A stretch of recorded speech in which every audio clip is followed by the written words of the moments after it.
नमस्कार, आप देख रहे हैं डीडी न्यूज। आपके साथ मैं हूं पराक्रम सिंह शेखावत। खबर दुनिया की में आप सभी का स्वागत है। अगले आधे घंटे तक हम आपको इस खबर के जरिए बताएंगे अंतरराष्ट्रीय स्तर की वो बड़ी खबरें जो आपके लिए जानना जरूरी है। शुरुआत करेंगे सुर्खियों के साथ। यूक्रेन के दौरे पर पहुंचे ब्रिटेन के विदेश मंत्री डेविड कैमरन ने कहा कि रूस के भीतर तक कर सकता है ब्रिटिश हथियारों का इस्तेमाल। भड़का रूस। बयान को बताया रूस के खिलाफ युद्ध की पश्चिमी देशों के किसी बड़ी नेता की स्वीकारोक्ति।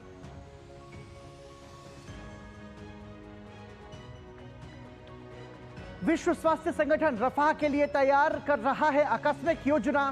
कहा रफाह पर हमला सहायता कार्यों के लिए होगा बड़ा झटका। तुर्की ने इजरायल के साथ व्यापार संबंध निलंबित किए। इजरायल ने बताया दोनों देशों के बीच संयुक्त समझौतों का उल्लंघन।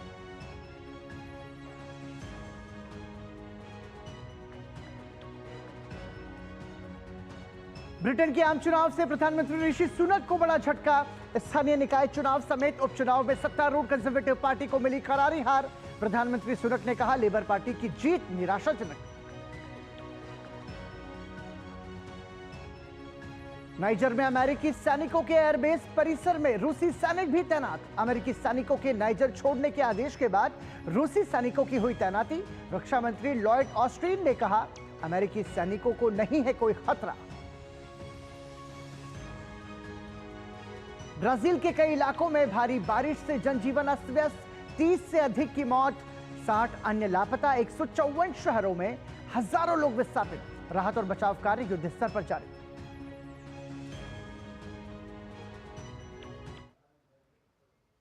और सुर्खियों के बाद आइए अब खबरों पर नजर डालते हैं विस्तार से। सबसे पहले बात यूरोप इन दिनों के जरिए यूरोपीय देशों से जुड़ी खबरों पर।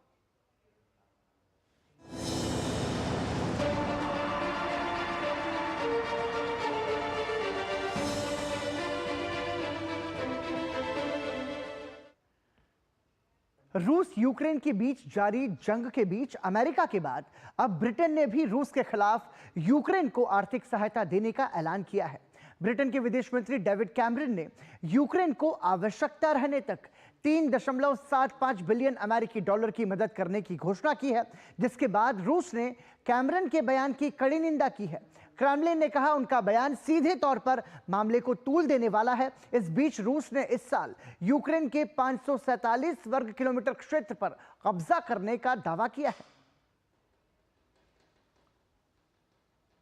रूस और यूक्रेन के बीच जंग में फिर से तेजी देखने को मिल रही है। यूक्रेन अपने सहयोगियों के सामने बार-बार हथियारों की कमी की शिकायत कर रहा है। इस बीच अमेरिका समेत दूसरे सहयोगियों ने यूक्रेन को नए सैन्य सहायता पैकेज मुहैया कराए हैं। इसी कड़ी में ब्रिटेन के विदेश मंत्री डेविड कैमरन कीव पहुंचे और यूक्रेन को जरूरत रहने तक प्रतिवर्ष 3.75 बिलियन अमेरिकी डॉलर की सहायता देने का ऐलान किया।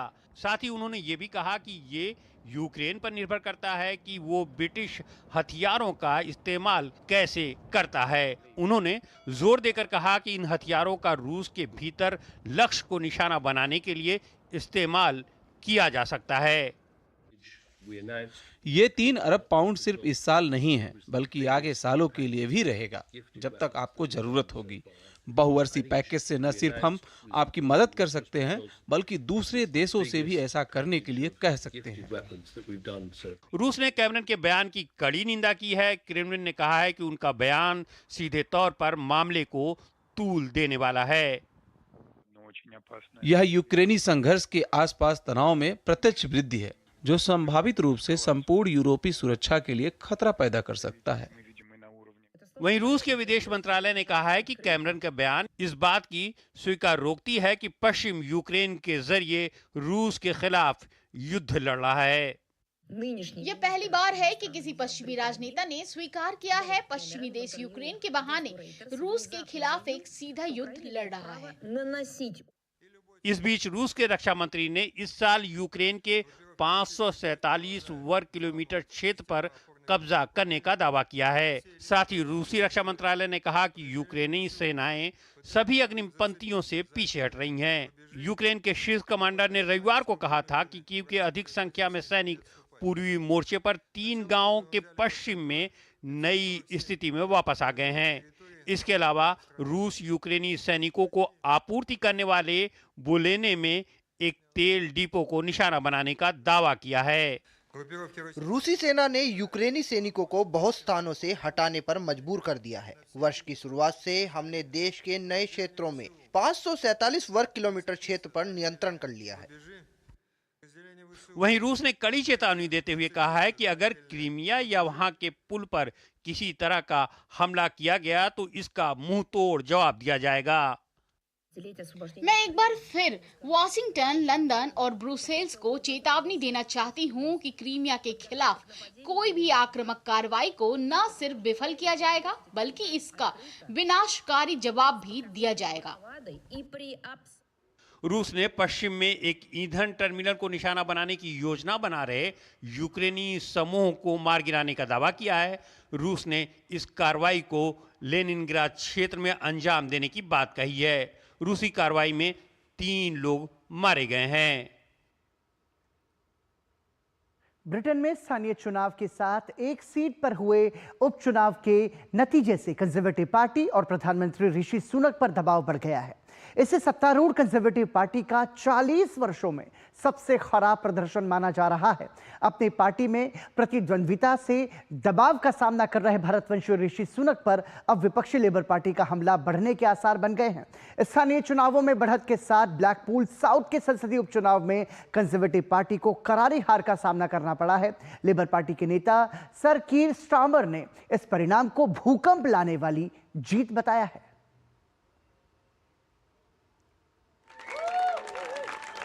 ब्रिटेन में आम चुनाव से पहले हुए उपचुनाव में विपक्षी दल को मिली जीत से लेबर पार्टी में एक नई ऊर्जा का संचार होता दिख रहा है।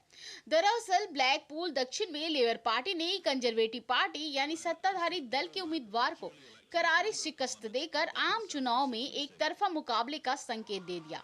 इतना ही नहीं, प्रधानमंत्री सुनक की पार्टी को कई स्थानीय इकाई चुनाव में हार का सामना करना पड़ा। लेबर पार्टी के उम्मीदवार क्रिस वेब ब्लैकपूल उपचुनाव 10,825 वोटों से जीता, जबकि कंजर्वेटिव उम्मीदवार 3218 वोट के साथ दूसरे स्थान पर रहे।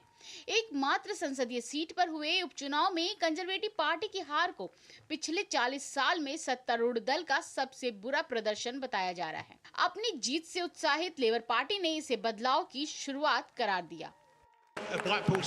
उन्होंने सत्ताधारी पार्टी ने ब्रिटिश लोगों का विश्वास खो दिया है और ब्लैकपूल ने इस विफल सरकार को काफी झेला है, जिसमें अर्थव्यवस्था को चौपट कर दिया, हमारी सार्वजनिक सेवाओं को नष्ट कर दिया और करों को बढ़ा दिया। यह बदलाव का समय है जो ब्लैकपूल से शुरू हुआ। ब्लैकपूल पूरे देश की आवाज है। यहाँ के लोगों को ऋषि सुनक की कंजर्वेटिव पार्टी को सीधा संदेश भेजने का मौका मिला और उनका संदेश था कि वह बदलाव के लिए वोट कर रहे हैं। दरअसल लेबर उम्मीदवार क्रिस वेब ने कंजर्वेटिव के नेता डेविड जोन्स को उस निर्वाचन क्षेत्र में हराया जहां टोरी ने साल 2019 में ऐतिहासिक जीत हासिल की थी। ब्लैकपूल उपचुनाव में लेबर पार्टी को मिली प्रचंड जीत के साथ स्थानीय चुनाव में मिल रही बढ़त और हालिया सर्वे ने विपक्षी दलों के बीच इस बात के लिए माहौल तैयार कर दिया है कि आम चुनाव में स्टार्मर को जीत मिल सकती है, जो कंजर्वेटिव पार्टी के 14 साल के शासन का अंत कर सकता है। और समाचार में फिलहाल रुक रहे हैं एक ब्रेक के लिए। देखते रहिए डीडी न्यूज। पॉलिसी बाजार से टर्म लाइफ इंश्योरेंस लेने के कुछ साल बाद मेरी वाइफ को कैंसर डायग्नोस हुआ और वो नहीं रही। उनकी कमी तो पूरी नहीं हो सकती और टर्म लाइफ इंश्योरेंस के पैसे से बच्चों की फ्यूचर की चिंता नहीं रही। पॉलिसी बाजार ने क्लेम दिलाने में बहुत सपोर्ट किया। पॉलिसी बाजार पे 1 करोड़ का टर्म लाइफ इंश्योरेंस सिर्फ 470 रुपए महीने से शुरू। Come on boys, let's go practice. अरे रुक यार, मेरे बैंक अकाउंट में गलत एंट्री का प्रॉब्लम हो गया है। तो बैंक को कंप्लेन करना। बैंक को लिखे 1 महीना हो गया है, बट वो गूगली पे गूगली डाले जा रहे हैं। तो आरबीआई के लोकपाल को इन्फॉर्म करो। रुक, मैं समझाता हूँ। जैसे क्रिकेट में थर्ड अंपायर, वैसे ही आरबीआई का ओम्बुड्समैन। आरबीआई कहता है अगर बैंक आपकी कंप्लेंट को 1 महीने में नहीं सुलझाता तो आप आरबीआई के कंप्लेंट मैनेजमेंट सिस्टम पर ऑनलाइन कंप्लेंट कर सकते हैं। ये आरबीआई का आसान तरीका है आपकी कंप्लेंट सुलझाने का, और वो भी फ्री। आरबीआई कहता है जानकार बनिए, सतर्क रहिए। नए दिन की करें शुरुआत भारतीय ज्ञान परंपरा, संस्कृत और स्वास्थ्य के साथ।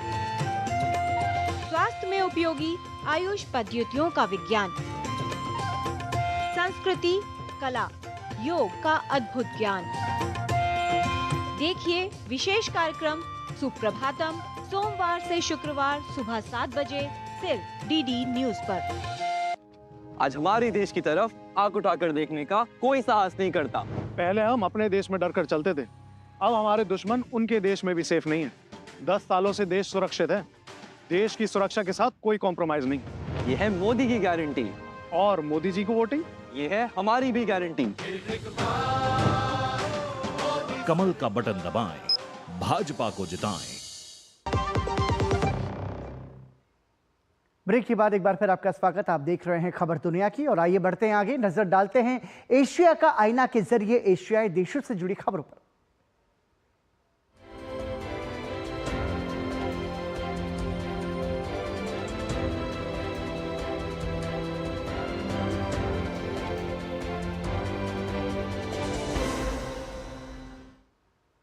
इजराइल की ओर से दक्षिणी गजान शहर रफाह पर किए जा रहे हमलों ने संयुक्त राष्ट्र की चिंता बढ़ा दी है। संयुक्त राष्ट्र ने चेतावनी जारी करते हुए कहा कि रफाह पर हमले से लाखों लोगों का जीवन दांव पर लगा है। रफाह पर अब तक किए गए हमलों के बाद करीब 10 लाख लोग विस्थापित हो गए हैं। ऐसे में निराश्रित लोगों तक सहायता पहुंचाने में भी परेशानियों का सामना करना पड़ रहा है। स्थिति को देखते हुए विश्व स्वास्थ्य संगठन रफाह के विस्थापितों के लिए आकस्मिक योजना पर काम कर रहा है। उधर अमेरिकी विश्वविद्यालयों में फिलिस्तीन के समर्थन में छात्रों का विरोध प्रदर्शन भी लगातार जारी है।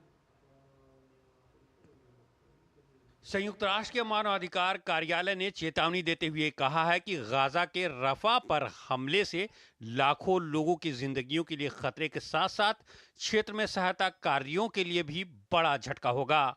इजराइल बार बार दक्षिणी गाजा के शहर रफा में हमास के खिलाफ व्यापक पैमाने पर अभियान चलाने की बात कर रहा है। हालांकि इजराइल का कहना है कि नागरिकों की सुरक्षित निकासी सुनिश्चित करने के लिए काम किया जाएगा। 7 अक्टूबर के हमले के बाद गाजा में शुरू किए गए आईडीएफ के अभियान के बाद करीब 10 लाख विस्थापित रफा में शरण लिए हुए हैं। फिलहाल मुख्य रूप से रफा से ही सहायता कार्य को संचालित किया जा रहा है। मानवाधिकार कार्यालय ओसीएचए फिर भी हमले की स्थिति में सहायता अभियान को जारी रखने का हर संभव प्रयास किए जाने की बात कह रहा है। ये कैसे किया जाएगा, इसका अध्ययन किया जा रहा है। आपातकालीन राहत समन्वयक ने चेतावनी दी है, अगर हमला होता बड़े पैमाने पर नागरिकों के मारे जाने की संभावना है। साथ ही पूरे क्षेत्र में मानवीय कार्यों के लिए एक अविश्वसनीय झटका भी हो सकता है। इस बीच विश्व स्वास्थ्य संगठन रफा के लिए एक आकस्मिक योजना तैयार कर रहा है। इस योजना में नए फील्ड अस्पताल भी शामिल हैं। अन्य तैयारियों में रफा के 3 अस्पतालों के निष्क्रिय हो जाने की स्थिति में उत्तर की ओर अस्पतालों में चिकित्सा आपूर्ति को बहाल करने की कोशिश भी शामिल है। WHO के आंकड़ों से पता चलता है कि युद्ध से पहले गाजा के 36 अस्पतालों में से केवल 1/3 ही आंशिक रूप से सक्रिय हैं। इजराइल हमास पर अस्पतालों को सैन्य उद्देश्यों के लिए इस्तेमाल करने का आरोप लगाता रहा है। हालांकि हमास ऐसे आरोपों को खारिज करता है। लगभग सभी चिकित्सा आपूर्तियां राफा क्रॉसिंग अल आरिफ राफा क्रॉसिंग से होकर आती हैं। यदि सैन्य अभियान चला तो राफा क्रॉसिंग बंद कर दी जाएगी।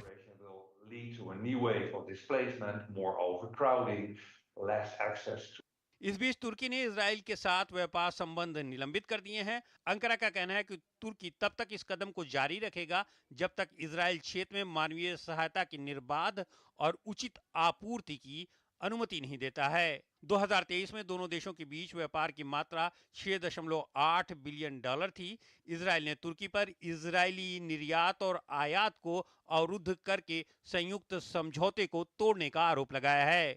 गुरुवार की घोषणा से पहले तुर्की ने पिछले महीने इजराइल को निर्यात की एक विस्तृत श्रृंखला पर प्रतिबंध लगा दिया था। कल से शुरू होकर इजराइल के खिलाफ आयात और निर्यात सहित व्यापार रोक तब तक जारी रहेगी जब तक कि गाजा में स्थायी युद्ध विराम सुरक्षित नहीं हो जाता है और साथ ही क्षेत्र में मानवीय सहायता का निर्बाध प्रवाह नहीं हो जाता है। उधर शुक्रवार को गाजा से लगे दक्षिणी इजरायली सीमा में क्रेशम शोलेम क्रॉसिंग के पास इंतजार करते सहायता ट्रकों की लंबी कतार देखी गई। साथ ही क्रॉसिंग के पास इजरायली टैंक भी देखे गए। बुधवार को अमेरिकी विदेश मंत्री एंटनी ब्लिंकेन ने क्रॉसिंग पर सहायता बिंदुओं का निरीक्षण किया था। इस दौरान सहायता समूहों ने गैर जरूरी अड़चन की शिकायत की थी। इस बीच यमन के हुती समूह ने कहा है कि अपनी सीमा के भीतर आने वाले किसी भी क्षेत्र में इजरायली बंदरगाहों की ओर जाने वाले जहाजों को निशाना बनाया जाएगा। उधर अमेरिका के अलग अलग विश्वविद्यालयों में फिलिस्तीन के पक्ष में समर्थन कर रहे छात्रों के खिलाफ प्रशासन की कार्रवाई जारी है। शुक्रवार तड़के न्यूयॉर्क शहर के 2 विश्वविद्यालयों में दर्जनों फिलिस्तीनी समर्थक प्रदर्शनकारियों को गिरफ्तार कर लिया गया। यहां अब तक कुल 57 प्रदर्शनकारी को गिरफ्तार किया जा चुका है। न्यूयॉर्क विश्वविद्यालय से 44 जबकि द न्यू स्कूल से 13 गिरफ्तारियां हुई हैं।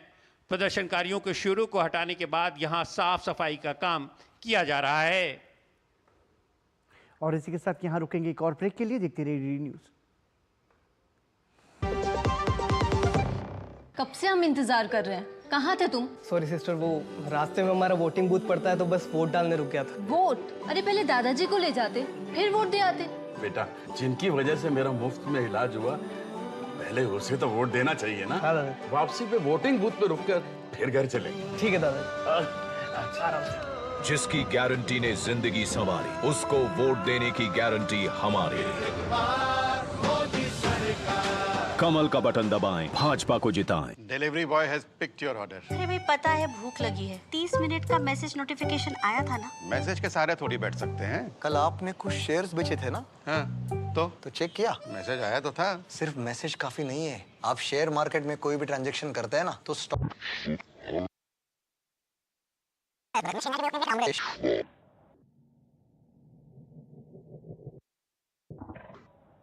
आप शेयर मार्केट में कोई फिर आपका स्वागत। आप देख रहे हैं खबर दुनिया की और आइए बढ़ते हैं आगे। आपको बताते हैं अफ्रीका नामा के जरिए अफ्रीकी देशों से जुड़ी खबरें।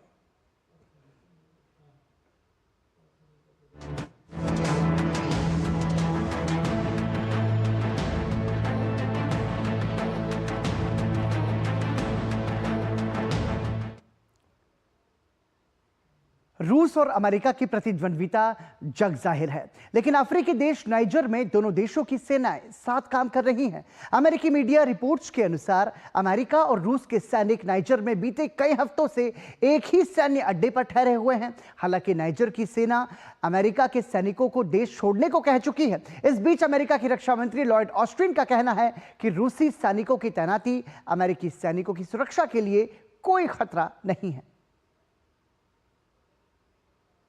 वैसे तो पिछले कई हफ्तों से बड़े पैमाने पर विरोध प्रदर्शनों के जरिए अमेरिकी सेना पर नाइजर छोड़ देने का दबाव बनाया जा रहा था, लेकिन अमेरिका के शीर्ष अधिकारियों ने दावा किया है कि रूसी सेना को उसी एयरबेस पर तैनात कर दिया गया है जहां उसके सैनिक पहले से ही मौजूद हैं। इस फैसले को लेकर जुंटा सरकार के अमेरिकी सैनिकों के देश छोड़ देने के आदेश पर दबाव बढ़ाने की कोशिश के तौर पर देखा जा रहा है। क्षेत्र में आतंकियों का मुकाबला करने के लिए अमेरिका नाइजर में 2 ड्रोन बेस संचालित कर रहा है। पिछले साल हुए तख्ता पलट की अमेरिका ने कड़ी निंदा की थी। इसके बाद सैन्य सरकार के नेताओं ने मदद के लिए रूस का रुख किया। नाइजर की राजधानी नियामी में अंतर्राष्ट्रीय हवाई अड्डे पर एयरबेस 101 पर तैनात रूसियों को सैन्य प्रशिक्षक बताया जा रहा है। हम विभिन्न अफ्रीकी देशों के साथ रक्षा सहित सभी क्षेत्रों में अपने संबंध बढ़ा रहे हैं। हम अफ्रीकी राज्यों के साथ अपने संबंध विकसित करना जारी रखेंगे। हालांकि अमेरिकी रक्षा मंत्री लॉयड ऑस्टिन इसे कोई बड़ा मुद्दा नहीं मानते हैं। उनका कहना है कि रूसी सैनिक अलग परिसर में है और अमेरिकी सैनिकों की सुरक्षा के लिए कोई जोखिम नहीं है। नाइजर में अमेरिका के करीब 60 सैनिक तैनात हैं। दरअसल नाइजर साहेल क्षेत्र का हिस्सा है जिसे इस्लामिक स्टेट समूह का नया वैश्विक केंद्र माना जा रहा है। ऐसे संगठनों की निगरानी के लिए अमेरिका ने अपने सैनिकों को यहां तैनात कर रखा है। इनमें से अधिकतर सैनिक राजधानी नियामी से 750 किलोमीटर दूर आगादेज में तैनात हैं। हालांकि 101 बेस में कितने अमेरिकी सैनिक हैं इसकी कोई पुष्टि जानकारी उपलब्ध नहीं है। रूसी एक अलग परिसर में है और उनकी अमेरिकी सेना या हमारे उपकरणों तक पहुंच नहीं है। मुझे यहाँ हमारे बल की सुरक्षा के संदर्भ में कोई महत्वपूर्ण मुद्दा नहीं दिख रहा है। मार्च में नाइजर ने सभी अमेरिकी सैनिकों को देश छोड़ देने का आदेश दिया था। जुंटा सरकार ने अमेरिका पर नाइजर द्वारा चुने गए सहयोगियों के बारे में आपत्तियां उठाने का आरोप लगाया था। हालांकि अमेरिका ने चाड और नाइजर में बने रहने की इच्छा जताई है। अमेरिका इस्लामिक स्टेट जैसे आतंकी संगठनों को अफ्रीकी क्षेत्र की स्थिरता के लिए बड़ा खतरा बता रहा है। 6 मई के चुनाव से पहले देश के सैन्य नेताओं द्वारा उनकी उपस्थिति पर चिंता जताए जाने के बाद बुधवार को दर्जनों सैनिक चाड से बाहर चले गए। नाइजर की जुंटा ने पहले सेना द्वारा सत्ता पर कब्जा करने के बाद नागरिक शासन में वापसी के लिए 3 साल की समय सीमा का प्रस्ताव रखा था। बुर्किना फासो, माली और नाइजर सहित पश्चिम और मध्य अफ्रीका में 4 वर्षों में 8 तख्तापलट ने क्षेत्र में कमजोर होती लोकतांत्रिक प्रक्रिया पर चिंता पैदा कर दी है। पिछले साल नाइजर और बुर्किना फासो दोनों ने घोषणा की थी कि वे क्षेत्र में अलगाववादियों से लड़ने के लिए गठित G5 अंतर्राष्ट्रीय बल से हटने में माली का अनुसरण करेंगे। सैन्य शासित इन तीनों देशों ने आतंकी संगठनों से लड़ने के लिए स्वयं का समूह स्थापित किया। अब तक ये स्पष्ट नहीं है कि नाइजर से सैनिकों की वापसी के बाद अमेरिका किन क्षेत्रीय साझेदारों की वो रुख कर सकता है। और यहाँ रुक रहे हैं एक और ब्रेक के लिए। देखते रहिए डीडी न्यूज। कब से हम इंतजार कर रहे हैं, कहाँ थे तुम? सॉरी सिस्टर, वो रास्ते में हमारा वोटिंग बूथ पड़ता है तो बस वोट डालने रुक गया था। वोट? अरे पहले दादाजी को ले जाते, फिर वोट दे आते। बेटा, जिनकी वजह से मेरा मुफ्त में इलाज हुआ, पहले उसे तो वोट देना चाहिए ना। हाँ दादा। वापसी पे वोटिंग बूथ पे रुक कर फिर घर चले। ठीक है दादा। जिसकी गारंटी ने जिंदगी संवारी, उसको वोट देने की गारंटी हमारी। कमल का बटन दबाएं, भाजपा को जिताएं। Delivery boy has picked your order. अरे भाई पता है भूख लगी है। 30 मिनट का मैसेज नोटिफिकेशन आया था ना। मैसेज के सारे थोड़ी बैठ सकते हैं। कल आपने कुछ शेयर्स बेचे थे ना? हाँ, तो चेक किया? मैसेज आया तो था। सिर्फ मैसेज काफी नहीं है। आप शेयर मार्केट में कोई भी ट्रांजैक्शन करते हैं ना, तो स्टॉक एक्सचेंज से आए SMS या ईमेल को अपने डीमैट अकाउंट और बैंक स्टेटमेंट के साथ भी टैली कीजिए। बेटा, भूख में ना दिमाग बंद हो जाता है। समझकर इन्वेस्ट कर। शुक्ला बता रहा था आपके बाबूजी ने जायदाद का कुछ हिस्सा नौकर के नाम कर दिया। अब नौकर हर काम अपना घर समझ के करेगा। समर कूल, जो हर दिल करे कबूल। खबर दुनिया की में एक बार फिर आपका स्वागत। और आइए अमेरिकाना के जरिए नजर डालते हैं अमेरिकी देशों से जुड़ी खबरों पर।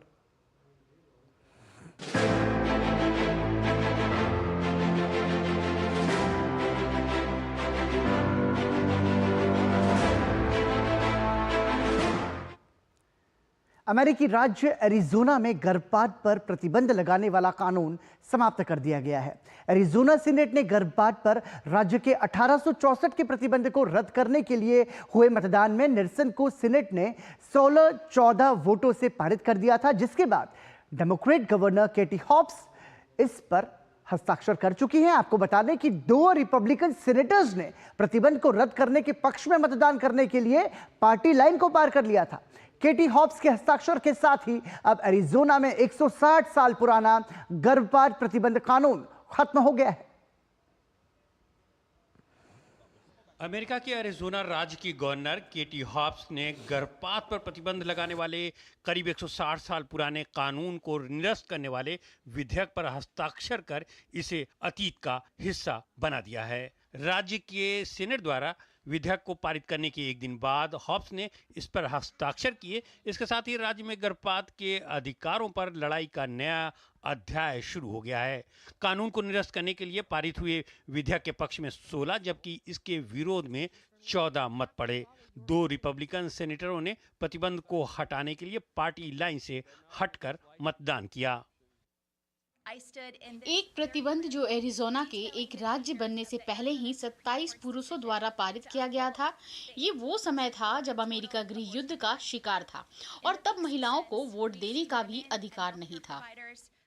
हाल ही में एरिज़ोना के सुप्रीम कोर्ट ने गर्भपात पर लगभग पूर्ण प्रतिबंध को बहाल करने का फैसला सुनाया था। तब राष्ट्रपति जो बाइडेन ने कोर्ट के फैसले को क्रूर प्रतिबंध बताते हुए इसकी निंदा की थी। इस कानून को 1864 में लागू किया गया था, जब एरिज़ोना को राज्य का दर्जा भी प्राप्त नहीं था। अदालत ने अपने फैसले में गर्भपात को घोर अपराध बताते हुए ऐसा करने वाले या इसके लिए किसी की मदद करने वालों को 2 से 5 साल की सजा निर्धारित की थी। हालांकि एरिज़ोना को राज्य का दर्जा मिलने के बाद 1864 के कानून को 1901 और फिर 1913 में संहिताबद्ध किया गया। इसमें गर्भधारण के छल से गर्भपात को गैर कानूनी घोषित किया गया, लेकिन महिला के जीवन को बचाने के लिए एक अपवाद भी शामिल था। 1864 के प्रतिबंध को पूरी तरह से लागू होने के बाद राज्य में 2022 का पारित कानून लागू हो जाएगा। इसके तहत 15 सप्ताह के गर्भपात पर प्रतिबंध होगा। हालांकि आपात चिकित्सा स्थितियां इसमें शामिल होंगी,